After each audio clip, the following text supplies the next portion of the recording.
बिस्मिल्लाहिर्रहमानिर्रहीम। अस्सलाम वालेकुम and welcome to Brainic academy. Dear aspirants, आज के सेशन में हम यूनिट नंबर 2 का जो रिमेनिंग पार्ट रह गया था वो डिस्कस करेंगे।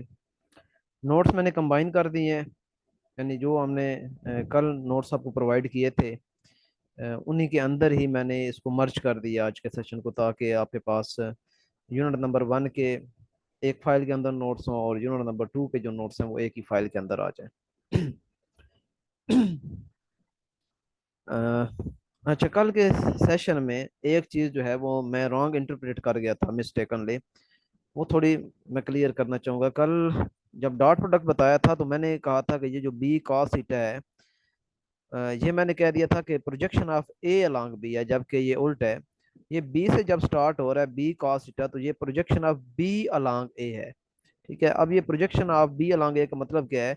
अगर आपका ये ए वेक्टर है और ये बी वेक्टर है, तो बी का ए के ऊपर जो साया पड़ रहा है, क्योंकि प्रोजेक्शन का मतलब होता है साया, तो वो इसके अगर आप कंपोनेंट्स बनाएं तो वो कंपोनेंट कुछ ऐसे बनेंगे बी के।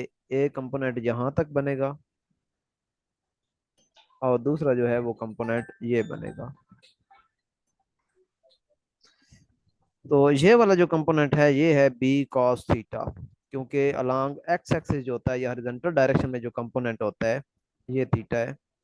इसे हम कहते हैं B cos theta. B x भी आप इसे कह सकते हैं, बी एक्स, क्योंकि एक्स एक्सिस के अलॉन्ग जो कंपोनेंट होता है उसे आप एक्स कंपोनेंट कहते हैं, तो बी एक्स भी इसे कह सकते हैं। यानी आप इसको यूं भी लिख सकते हैं ए और आगे आप लिख दें बी एक्स लिख दें तो भी यही मतलब है, और बी कॉस थीटा लिख दें तो भी यही मतलब है, और अगर आप projection of B along A लिखते हैं तो भी यही मतलब है। तो एक ही चीज को एक्सप्लेन करने के कई तरीकाकार हो सकते हैं। इसके अलावा ये याद रखें कि ये जो थीटा है, ये थीटा जो है ये क्या चीज है? ये जो आपके वेक्टर आपने लिए हुए हैं, एक वेक्टर ए लिया हुआ है और दूसरा जो वेक्टर बी लिया हुआ है, ये इनके दरमियान वाला एंगल है। ठीक है, ये आपने ये जो फार्मूला होता है इसको अच्छी तरह अंडरस्टैंड किया करें कि फार्मूले के अंदर जो चीजें दी हुई हैं वो हमें क्या बता रही हैं। हम सिंपली ये याद कर लेते हैं कि ए बी कॉस थीटा, लेकिन ये थीटा जो है ये पता ही नहीं है कि ये थीटा है क्या चीज। तो ये दोनों वेक्टर्स के दरमियान एंगल है, किसी और चीज के साथ एंगल नहीं है। ये ना हो कि आपको वेक्टर इस तरह दे दिए जाए कि ये वेक्टर ए है, ये वेक्टर ए है और ये वेक्टर बी है, और आपसे कहा जाए कि ए वेक्टर जो है वो एक्स एक्सिस के साथ एंगल जो है वो 30 बना रहा है, और जो बी वेक्टर है वो एक्स एक्सिस के साथ जो एंगल है वो बना रहा है, सपोज करें आप, हम कह देते हैं 60 बना रहा है, 60 degree. A vector x axis के लॉन्ग 30 डिग्री बना रहा है और बी वेक्टर जो है वो एक्स एक्सिस के लॉन्ग 30 डिग्री बना रहा है। तो जरा बताएं कि what will be the angle between vector A and vector B, क्योंकि यहाँ पे फार्मूले के अंदर 45। जो थीटा है वो हमने लेना होता है वेक्टर ए और वेक्टर बी के दरमियान का एंगल। तो वेक्टर ए और वेक्टर बी के दरमियान एंगल फिर क्या होगा?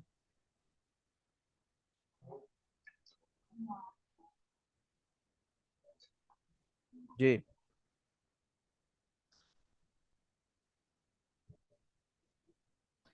जी, 30 डिग्री होगा, क्योंकि इसको मैं दोबारा बनाता हूँ। क्योंकि ये आपका जो वेक्टर बी था ये टोटल एंगल एक्स एक्सिस के साथ बना रहा है 30 डिग्री, सॉरी 60 डिग्री, और वेक्टर ए जो टोटल एंगल बना रहा है इसके साथ वो बना रहा है 30 डिग्री। तो ये टोटल एंगल जो आपका 60 है, इसमें से ये 30 माइनस कर दें तो इनके दरमियान वाला एंगल आ जाएगा। ठीक है, जो कि कितना बन रहा है? 30 डिग्री बन रहा है। तो बाद औकात इस तरीके से भी क्वेश्चन दे दिया जाता है, तो वहां पे कंफ्यूज हो जाते हैं फिर जो कैंडिडेट्स होते हैं कि अब हमने यहाँ पे एंगल कैसे लेना है। तो जिसने बात को समझा होता है फिर वो तो आसानी के साथ पिक कर लेता है कि अब हमने एंगल कैसे फाइंड आउट करना है। ठीक मेरा मगर पागल मैं देख पा रहा पागल है आराम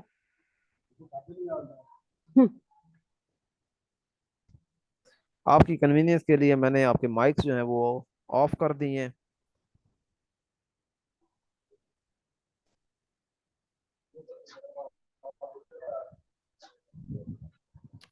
स्केलर ट्रिपल प्रोडक्ट पे हम थे कल। ए डॉट बी क्रॉस सी, इस तरह का जो प्रोडक्ट होता है, यानी जिसके अंदर एक डॉट और एक क्रॉस प्रोडक्ट होता है, इसको हम कहते हैं स्केलर ट्रिपल प्रोडक्ट। और नाम से जाहिर है कि इसका जो आपके पास रिजल्ट मिलेगा वो स्केलर क्वांटिटी मिलेगी। ठीक है, स्केलर ट्रिपल प्रोडक्ट का जो आपको रिजल्ट मिलेगा वो एक स्केलर क्वांटिटी मिलेगी। और ये भी याद रखें कि ये जो ए डॉट बी क्रॉस सी होता है, इसको अगर आप एक पैटर्न में, एक रेगुलर पैटर्न में आप इसको जब चेंज करते हैं तो इसका जो आंसर है उस पर कोई फर्क नहीं पड़ता। मसलन ये फिगर भी मैंने बनाई हुई है, लेकिन चूंकि ऊपर ए बी सी लिखा हुआ है तो मैं यहाँ पे ए बी सी के हिसाब से बना देता हूँ। यहाँ पे हम ए ले लेते हैं, यहाँ पे हम बी ले लेते हैं, और यहाँ पे हम सी ले लेते हैं। तो ये अगर आप देखें तो ये लिखा है A dot B, A dot B cross C. यानी यहां से आप चले हैं, ए से बी की तरफ आप गए हैं, तो ए से आपने बी के साथ डॉट लिया है, और जब बी से आगे आप सी की तरफ गए हैं तो आपने क्रॉस लिया है। सिमिलरली अगर आप चाहते हैं कि मैं ए से स्टार्ट नहीं लेना चाहता, मैं तो बी से स्टार्ट लेना चाहता हूँ, तो फिर आप यहाँ बी से स्टार्ट लें। और अब आप बी के सामने किस पे पहुंच गए, सी पे, तो लिहाजा आप करेंगे बी डॉट सी, और आगे जब आप जाएंगे तो क्रॉस ए कर देंगे।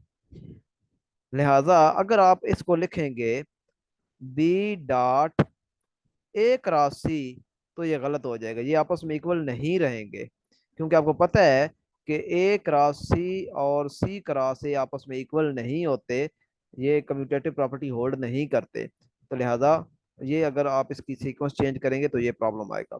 सिमिलरली आप चाहते हैं कि मैं जो है वो बी से भी स्टार्ट नहीं करना चाहता, मैं तो सी से स्टार्ट करना चाहता हूँ, तो फिर आप क्या करेंगे, आप यहाँ सी से आगे जाएंगे तो सी के आगे आपको क्या नजर आ रहा है, ए नजर आ रहा है, लिहाजा आप सी के साथ पहले डॉट लेंगे ए के साथ, और फिर क्रॉस प्रोडक्ट आप लेंगे ए के आगे जब जाएंगे तो वो बी पड़ा है, तो C dot A cross B. तो इस तरीके से जब आप इसकी सीक्वेंस चेंज करेंगे तो ये A dot B cross C लें, या B dot C cross A लें, या C dot A cross B लें, इन सब की जो वैल्यूज हैं वो आपस में क्या आती हैं, इक्वल आती हैं।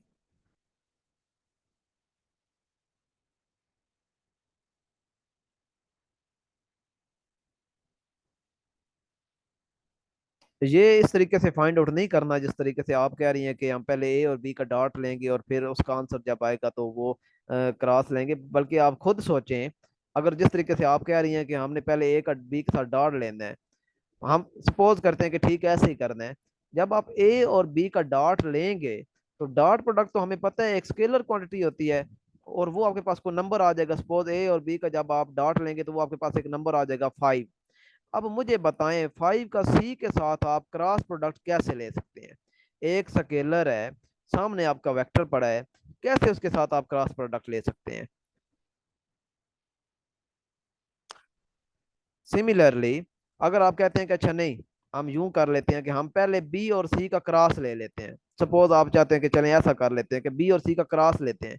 अब बी और सी का क्रॉस प्रोडक्ट हमें एक वेक्टर क्वांटिटी देगा। सपोज मैं कहता हूं कि हमारे पास डी, डी आंसर आएगा, ए डॉट ये डी। लेकिन इसको फाइंड आउट करने के लिए हमने जो मेथड यूज करना है वो ऐसा है कि इसका हम डिटर्मिनेंट लेंगे। ए डॉट बी क्रॉस सी के लिए हम डिटर्मिनेंट फाइंड करते हैं। ये मेथड जो है ये फिजिबल है, लेकिन इसका जो एक्चुअल तरीका कार है वो आप इसमें क्या करते हैं, आप इसका डिटर्मिनेंट लेते हैं। ये आपके सामने आ गया है, ये ए डॉट बी क्रॉस सी का आप कैसे ओपन करेंगे, डिटर्मिनेंट लेंगे। ये डिटर्मिनेंट आ गया आपके पास, और पहले चूंकि ए वेक्टर है तो लिहाजा आप ए के सारे कंपोनेंट यहाँ पे लिखेंगे, एक्स कंपोनेंट, वाई कंपोनेंट और जी कंपोनेंट। फिर चूंकि आपके पास यहाँ तरतीब में बी वेक्टर पड़ा है तो लिहाजा आप यहाँ पे बी वेक्टर के जो कंपोनेंट हैं एक्स वाई जी ये आप लेंगे। और एंड पे आपके पास चूंकि सी वेक्टर है तो लिहाजा आप एंड पे जो रो बनाएंगे वो सी वेक्टर के एक्स वाई जी कंपोनेंट लिखेंगे, और आप डिटर्मिनेंट फाइंड आउट कर लेंगे।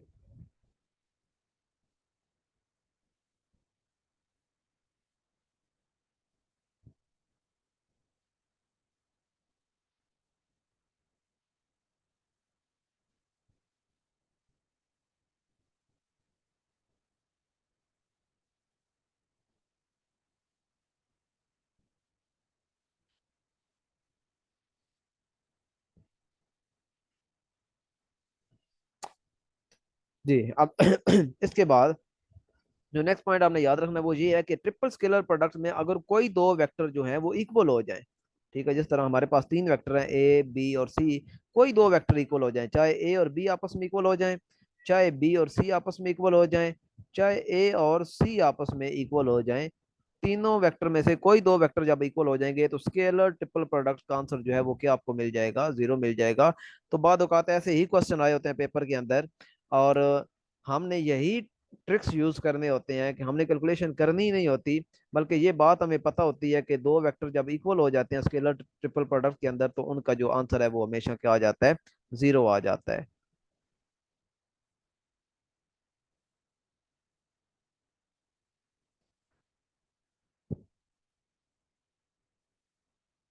अच्छा, सिग्निफिकेंस आपने पूछी है तो ये अभी हम देखेंगे कि कुछ चीज़ों का हम जो वॉल्यूम है वो स्केलर ट्रिपल प्रोडक्ट से हम फाइंड आउट कर सकते हैं। कोलिनियर वेक्टर्स, ये ऐसे वेक्टर्स होते हैं जो बिल्कुल स्ट्रेट लाइंस में होते हैं, जो एक ही लाइंस में होते हैं, यानी कि ये एक वेक्टर है, दूसरा वेक्टर भी अगर इसी डायरेक्शन में है तो ये दोनों वेक्टर जो है ये आपस में कोलिनियर वेक्टर कहलाएंगे। ऐसे वेक्टर जिनके आपस का एंगल जो है वो 0 डिग्री होता है उसे हम कहते हैं ये कोलिनियर वेक्टर्स हैं। इसके अलावा हम कोलिनियर वेक्टर को यूं भी डिफाइन कर सकते हैं कि जो कोलिनियर वेक्टर होते हैं उनको हम एक दूसरे के लीनियर कॉम्बिनेशन में लिख सकते हैं, यानी A is equal to N B लिख सकते हैं। और एन जो है ये कोई भी नंबर हो सकता है या फ्रैक्शन भी हो सकती है। जैसा कि ये दो वेक्टर मैंने लिए हैं ए और बी, तो ए वेक्टर 6i 4j और 2k है, और बी वेक्टर जो है वो 3i +2j +k है। तो अब आप लिख सकते हैं ए इज इक्वल टू 2b, ठीक है, क्योंकि ए के अंदर टू का फैक्टर आप कॉमन जब लेंगे तो टू का फैक्टर कॉमन लेने के बाद पीछे जो चीज रह जाएगी वो ये, यहाँ से आप टू कॉमन लें तो अंदर रह जाएगा 3i +2j +1k। और ये जो नंबर है आपके पास, सॉरी जो वेक्टर है ये एग्जैक्टली बी वाला है, तो इसका मतलब आप लिख सकते हैं ए इज इक्वल टू 2b।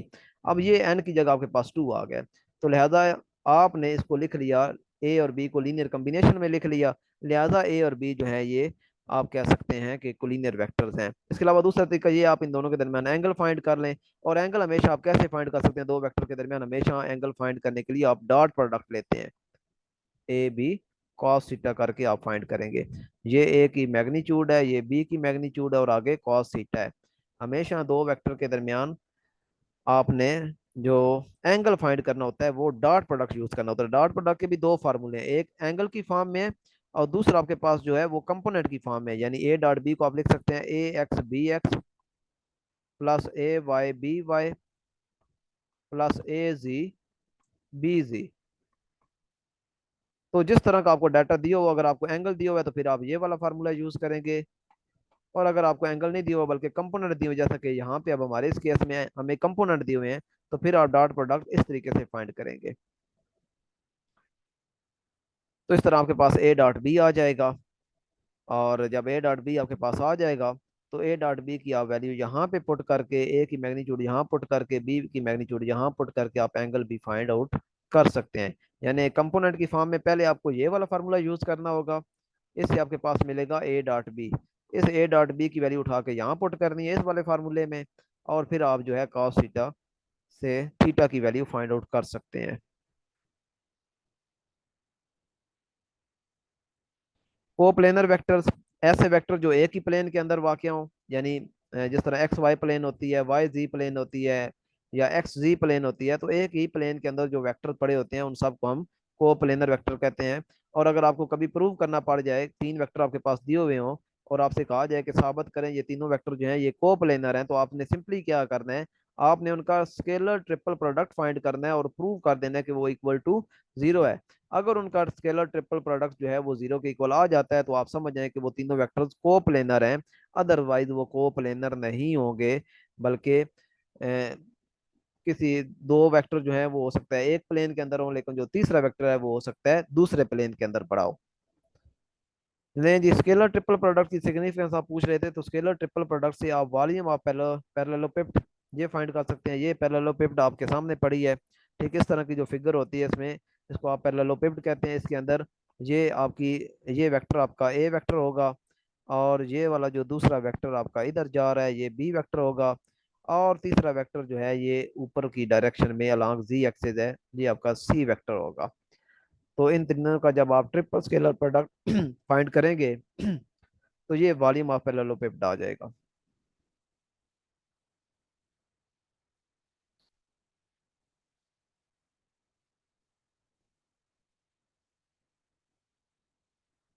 इसके अलावा ये अभी बता दिया ना आपको, आप पूछ रहे हैं इसके अलावा क्या है, ये आप चेक कर सकते हैं कि आपके जो वेक्टर्स हैं वो कोप्लेनर हैं या नहीं है। ये भी इसकी एप्लीकेशन है।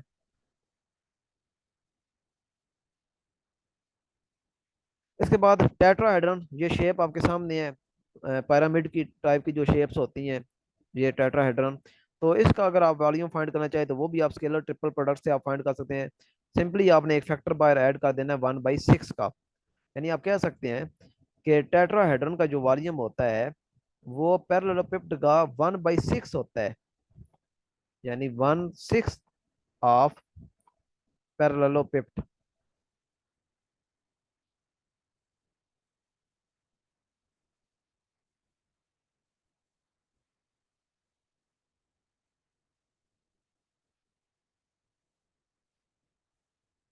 इसके बाद है वेक्टर ट्रिपल प्रोडक्ट। तो ये नाम से जाहिर है कि इसको जब आप कैलकुलेट करेंगे तो आपके पास क्या आएगा, एक जो क्वांटिटी आएगी वो वेक्टर क्वांटिटी आएगी। और इसको आप कैलकुलेट कैसे करते हैं, यहाँ पे ब्रैकेट लगानी मुझे याद नहीं रही, यहाँ ब्रैकेट लगा लें। तो ये बैक कैप रूल बड़ा फेमस रूल है। यानी ए और सी का डॉट प्रोडक्ट लें और इनका आंसर क्या आएगा, एक स्केलर क्वांटिटी आएगी 5, 10, 12, 15, इस तरह का कोई नंबर आएगा आपके पास। तो उस नंबर को सिंपली आपने इस वेक्टर बी के साथ मल्टीप्लाई कर देना है। और इसी तरीके से फिर आपने ए और बी का डॉट प्रोडक्ट लेना है। ये भी आपके पास कोई नंबर आएगा 5, 10, 11, कोई भी नंबर आ जाएगा, उसको फिर आपने सी से मल्टीप्लाई कर लेना है। तो इस तरीके से ये भी एक वेक्टर आ गया आपके पास बी, और सी भी आपके पास वेक्टर आ गया। तो फिर जब दोनों का डिफरेंस लेंगे, दो वेक्टर का जो डिफरेंस होता है वो भी एक वेक्टर क्वांटिटी होती है। ये कुछ इंपॉर्टेंट चीजें हैं जो पेपर पॉइंट ऑफ व्यू से बहुत इंपॉर्टेंट है। ये क्वेश्चन पेपर में पूछे जाते हैं कि अगर को प्लेनर आपके पास वेक्टर्स पड़े हैं, फोर्सेस भी कह सकते हैं, वेक्टर कह सकते हैं, और वो इक्वल है, तो कितने मिनिमम हमें को प्लेनर वेक्टर चाहिए हो जो इनकी जो बिल्कुल आपस में मैग्नीट्यूड में इक्वल हो, ताकि उनका जो सम है वो हमें क्या मिल सके, जीरो मिल सके। तो वो दो वेक्टर हैं।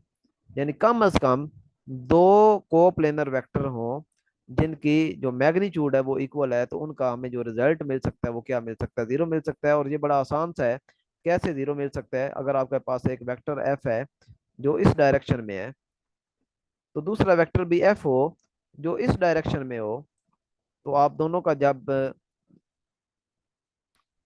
रिजल्टेंट लेंगे तो आपके पास क्या मिल जाएगा, जीरो मिल जाएगा। क्योंकि ये एफ है तो ये क्या है, माइनस एफ है। इन दोनों को जब आप ऐड अप करेंगे तो जीरो मिलेगा। सिमिलरली अगर आपके पास इक्वल कोप्लेनर वेक्टर नहीं है बल्कि अनइक्वल कोप्लेनर वेक्टर हैं, तो फिर कितने मिनिमम वेक्टर रिक्वायर्ड होंगे ताकि उनका सम जीरो हो सके, तो वो तीन है। और ये हम कल ट्रायंगल बना के दिखा चुके हैं आपको कि ये आपके पास एक वेक्टर ए है, दूसरा वेक्टर हम जो चूंकि अनइक्वल की बात हो रही है तो लिहाजा ये मैं थोड़ा बड़ा वेक्टर ले लेता हूँ, ये बी। तो ये आपके पास रिजल्टेंट आ गया सी। लिहाजा आप लिखेंगे A plus B is equal to C, और सी को आप इधर अगर ले आए तो ये हो जाएगा minus C is equal to zero.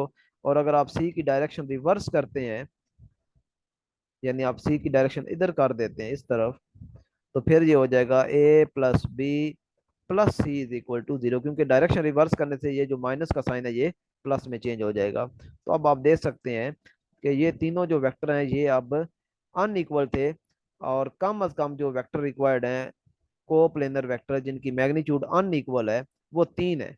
तो अब ये तीन वेक्टर हैं जिनका सम आपके पास जीरो आ रहा है। इसके बाद नेक्स्ट है कि अगर आपके पास नॉन कोप्लेनर वेक्टर हो, पहले दोनों केसेस में आपके पास वेक्टर थे कोप्लेनर, अब आपके पास वेक्टर नॉन कोप्लेनर आ गए हैं, यानी एक प्लेन के अंदर नहीं है। वो इक्वल भी हो सकते हैं, अनइक्वल भी हो सकते हैं। तो फिर कितने कम से कम वेक्टर चाहिए जिनका रिजल्ट जो है, सम जो है वो जीरो मिले, वो चार है। और इसकी एग्जांपल ये आपके सामने पैरेललोपिड बनी है, यहीं से मैं दे देता हूँ। ये फर्ज करें ये आपका वेक्टर ए है, ये दूसरा वेक्टर आपका बी है इधर पड़ा हुआ, और तीसरा वेक्टर जो है वो सी है जो कि इधर पड़ा हुआ है। ये अब आप देख सकते हैं तीनों वेक्टर जो है नॉन कोप्लेनर है, क्योंकि ये ए और बी तो एक प्लेन के अंदर है। लेकिन सी जो है ये अब तीसरी प्लेन में, तीसरे एक्सिस पे चला गया है, तो लिहाजा ये तीनों अब नॉन कोप्लेनर है। तो इनका जो रिजल्ट आपको मिलेगा वो ये वाला मिलेगा, ये। तो इस तरीके से आपके पास चार वेक्टर हो गए जिनके मिलने से आपका आंसर जो है वो रिजल्टेंट क्या आएगा, 0 आएगा।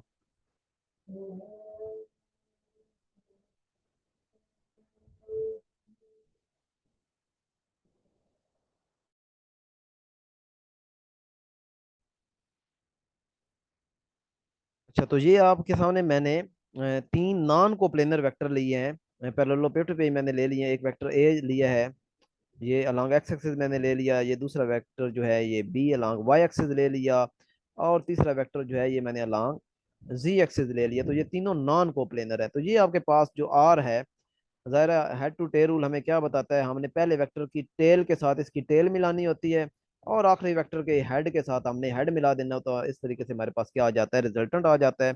और ये हमारे पास एक जो हमने फार्मूला बनाया हुआ है कि तीनों वेक्टर का जो सम है वो इक्वल टू आर आ जाता है। और आर को जब आप लेफ्ट साइड पे शिफ्ट करेंगे तो इस तरीके से आप देख सकते हैं कि कम अज कम कितने वेक्टर्स रिक्वायर्ड हैं जिनका आंसर आपको मिलेगा 0। वो है चार vector, A plus B plus C minus R. अगर आप आर की डायरेक्शन रिवर्स कर देते हैं, यानी इधर कर देते हैं आप, तो फिर ये आपका जो फार्मूला है वो बन जाएगा A plus B plus C plus R is equal to 0। ठीक है, यानी अगर आप आर की डायरेक्शन रिवर्स करते हैं तो इस तरीके से आप तो इसमें इक्वल और अनइक्वल वेक्टर्स का होना जरूरी नहीं है। तभी यहाँ पे जो मेंशन किया गया वो यही है कि नॉन कोप्लेनर वेक्टर चाहे इक्वल हो चाहे अनइक्वल हो, उन सब का अगर आपको सम 0 चाहिए तो कम अज कम कितने वेक्टर होंगे, चार वेक्टर होंगे, तब आपको उनका सम 0 मिलेगा।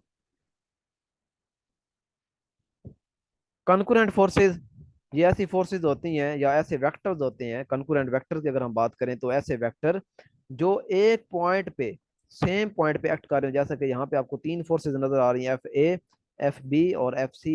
ये तीनों एक ही पॉइंट पे लग रही हैं। तो ऐसी वेक्टर या ऐसी फोर्सेस जो एक पॉइंट पे लग रहे हो उन्हें हम कहते हैं कंकरेंट फोर्सेस या कंकरेंट वेक्टर्स। इससे रिलेटेड एक हमारे पास लैमी थ्योरम है। लैमी थ्योरम क्या कहता है, लैमी थ्योरम हमें कहता है कि जो रेशो होती है फोर्स की और एंगल की, फोर्स की और एंगल की जो रेशो है वो आपस में इक्वल आती है। अब ये फोर्स कौन सी है और एंगल कौन सी, ये फिगर से देखें। ये कहता है कि अगर आपने फोर्स एफ ए ली हुई है तो एंगल कौन सा लेना है, एंगल आपने बाकी दो जो फोर्सेस रह गई हैं एफ बी और एफ सी, इनके दरमियान वाला एंगल लेना है, ये। और अगर आप एफ बी ले रहे हैं तो फिर आपने एंगल कौन सा लेना है, बाकी दो जो फोर्सेस हैं उनके दरमियान वाला एंगल आपने लेना है। और इसी तरह अगर आप एफ सी को कंसिडर कर रहे हैं तो एंगल कौन सा लेना है, अपने बाकी जो दो फोर्सेज हैं उनके दरमियान जो एंगल बन रहा है उसको लेना है। और इनकी जो रेश होती है ये हमेशा इक्वल आती है, ये एफ ए के नीचे ये जो एंगल आया हुआ है ये दो बाकी फोर्सेज हैं उनके दरमियान वाला एंगल है। सिमिलरली एफ बी के नीचे जो एंगल आया हुआ है साइन बीटा, ये वो एंगल है जो बाकी दो फोर्सेज के दरमियान बन रहा था। और सिमिलरली एफ सी के नीचे जो एंगल गैमा है ये वो एंगल है जो बाकी दो जो फोर्सेज थी एफ ए और एफ बी उनके दरमियान वाला एंगल है। तो ये लैमी थ्योरम कहता है कि हमारे पास जो रेशो आती है फोर्स की और sine of the angle between other two forces is equal to F B over sine beta, इसी तरह F C over sine gamma.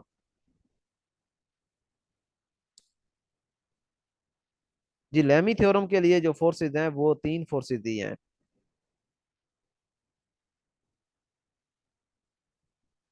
इसके अलावा यहाँ पे एक बात की गई है लैमी थ्योरम की स्टेटमेंट के अंदर कि अगर आपके पास तीन फोर्सेज जो हैं, ये देखें यहाँ पे इसने मेंशन कर दिया है लैमी थ्योरम के लिए तीन फोर्सेज मस्ट हैं acting at same point, acting at a point, यानी कंकरेंट फोर्सेज हैं।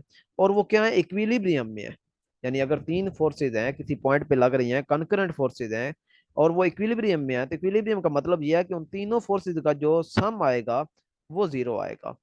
तो ये इक्विलिब्रियम की बात भी अब आपको पता होनी चाहिए कि अगर प्रॉब्लम में मेंशन कर दिया जाए कि तीन फोर्सेज हैं और वो इक्विलिब्रियम में है, तो इसका मतलब है कि तीनों का जो सम है वो इक्वल टू 0 है।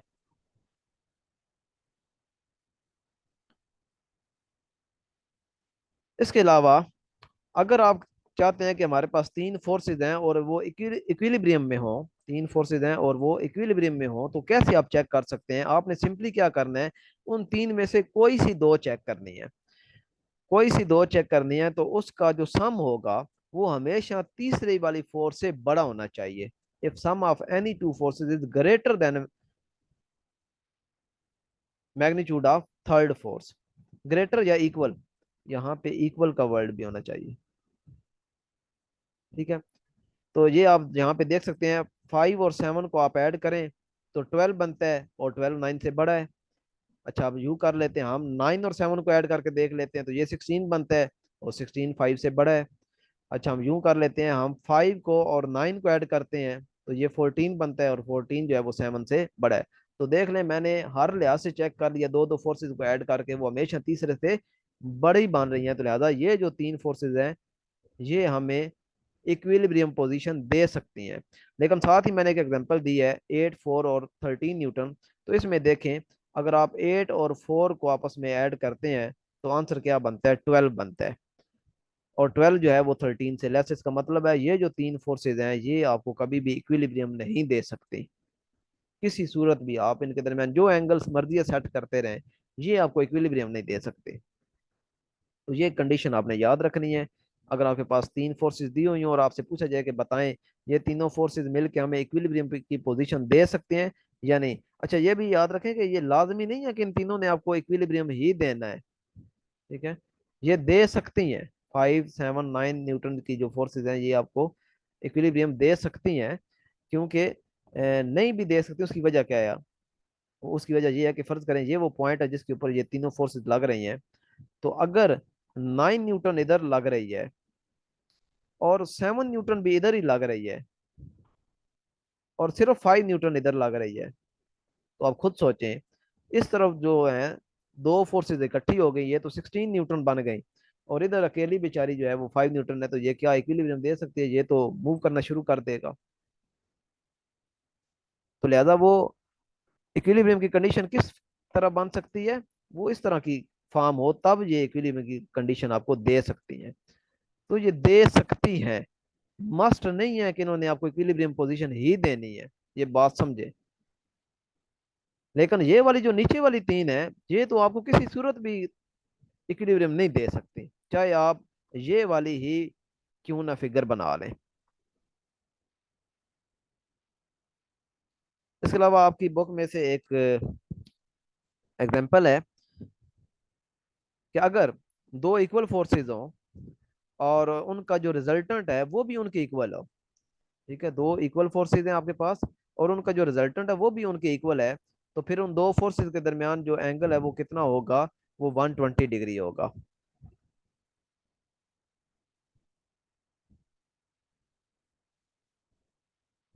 इसके अलावा ये हम कल भी पढ़ चुके हैं कि अगर तीन वेक्टर का जो सम है वो जीरो है तो इसका मतलब उनकी ओरिएंटेशन क्या होगी? वो उनकी ओरिएंटेशन जो होगी वो एक ट्रायंगल बनेगी, ये अभी भी हमने ऊपर भी बनाई थी। नेक्स्ट, ये भी आपकी बुक में से एक क्वेश्चन है कि अगर आपके पास दो परपेंडिकुलर वेक्टर्स हैं, ठीक है, दो परपेंडिकुलर आपके पास वेक्टर हैं ए और बी हैं, दोनों आपस में परपेंडिकुलर है, 90 का एंगल बना रहे हैं, तो उनका जो सम लेंगे या डिफरेंस लेंगे, सम लेंगे या डिफरेंस लेंगे, वो भी परपेंडिकुलर होंगे और उनकी सेम मैग्नीट्यूड होगी। यानी आप सम लेते हैं, ए प्लस बी करते हैं और ए माइनस बी करते हैं, तो ये जो सम और डिफरेंस है यानी ए प्लस बी और ए माइनस बी, ये दोनों भी आपस में परपेंडिकुलर भी होंगे और उनकी मैग्नीट्यूड भी सेम होगी, यानी ए प्लस बी की मैग्नीट्यूड जो है वो ए माइनस बी की मैग्नीट्यूड के बराबर होगी। और गिवन क्या है? आपके पास दो वेक्टर हैं जो परपेंडिकुलर हैं, यानी वेक्टर ए परपेंडिकुलर है वेक्टर बी के, और वेक्टर ए की जो मैग्नीट्यूड है वो इक्वल है वेक्टर बी के। ये दो चीजें गिवन है और ये दो चीजें आपका रिजल्ट है।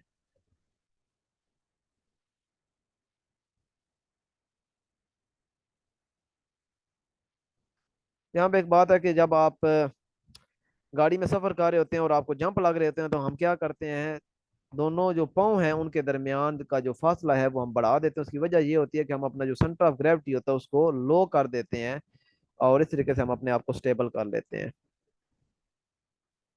जी, ऑर्थोगोनल मीन परपेंडिकुलर, तभी तो उसके साथ लिखा हुआ है स्लैश डाल के या ब्रैकेट के अंदर लिखा हुआ है।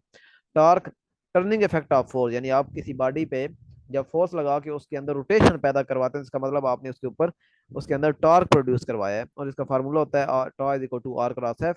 और इसको ओपन करके आप लिख सकते हैं आर एफ साइन थीटा, और इसके साथ यूनिट वेक्टर भी है एन यूनिट वेक्टर।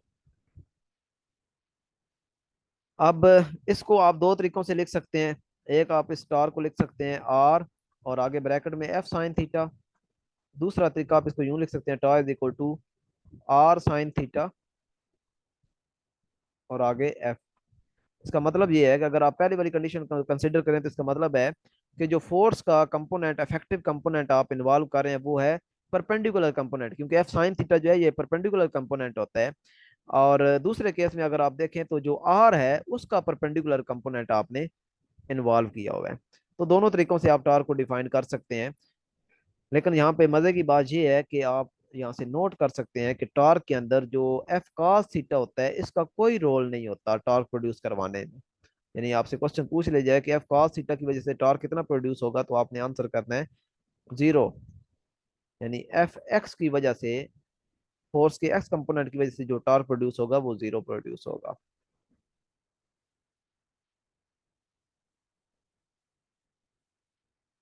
इसके अलावा टॉर्क कब जीरो प्रोड्यूस हो सकता है, क्योंकि हमें फार्मूला बता रहा है टॉ इज इक्वल टू है आर एफ साइन थीटा।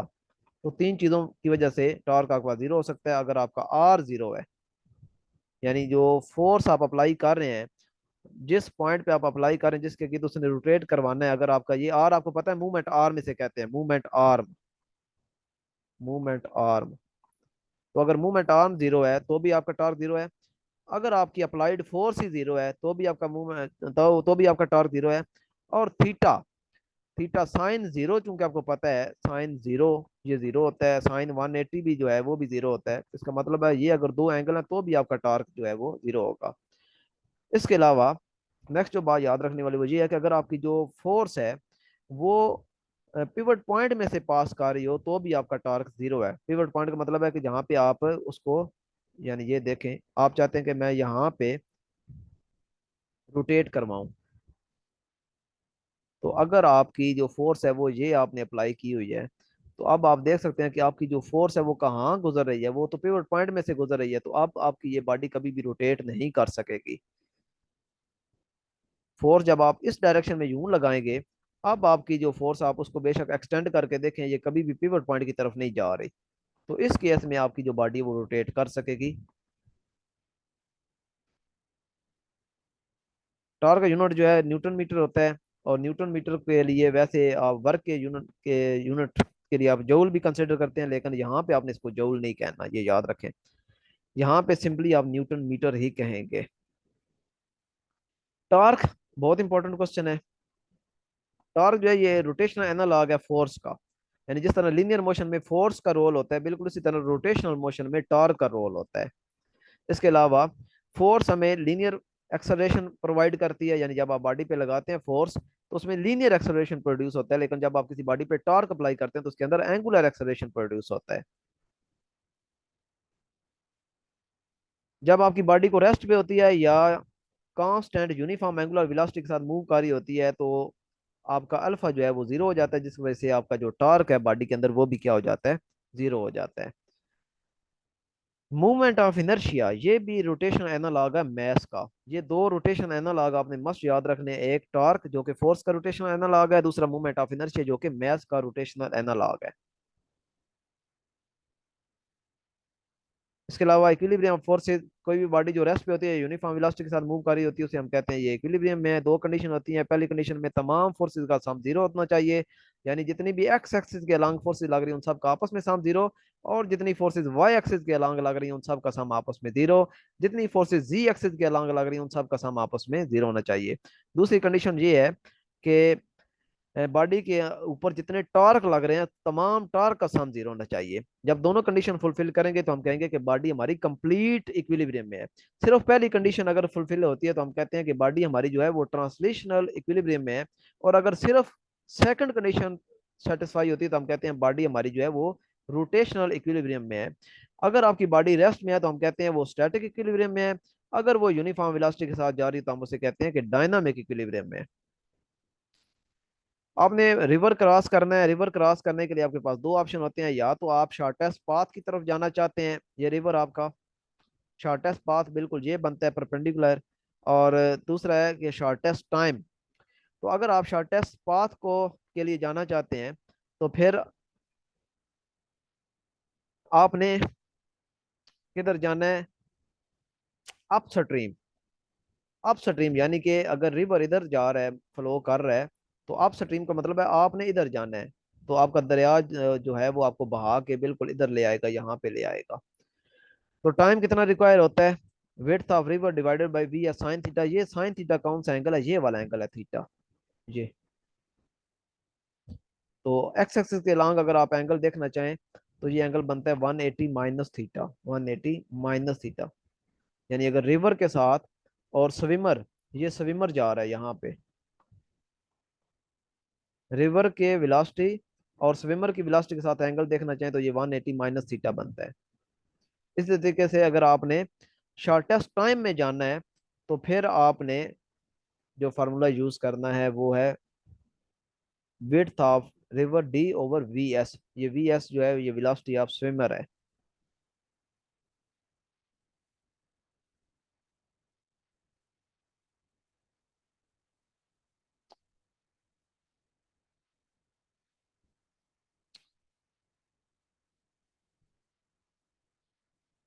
ये आपका रिवर है, रिवर इधर की तरफ फ्लो कर रहा है, रिवर की वेलोसिटी वी आर हम ले लेते हैं। अगर आप चाहते हैं कि हम शॉर्टेस्ट डिस्टेंस की तरफ जाएं तो फिर आपको इधर अप स्ट्रीम की तरफ जाना पड़ेगा, जो स्विमर होगा वो इधर जाएगा और ये एंगल थीटा बनाएगा। और ये रिवर के साथ कितना एंगल आपका बन रहा है, 180 माइनस थीटा बन रहा है। और अगर आपने शॉर्टेस्ट टाइम में जाना है तो फिर आप किधर जाएंगे, फिर आप बिल्कुल स्ट्रेट मूव करेंगे। ठीक है, तो वो ऑटोमेटिकली आपको बहा के इधर ले जाएगा।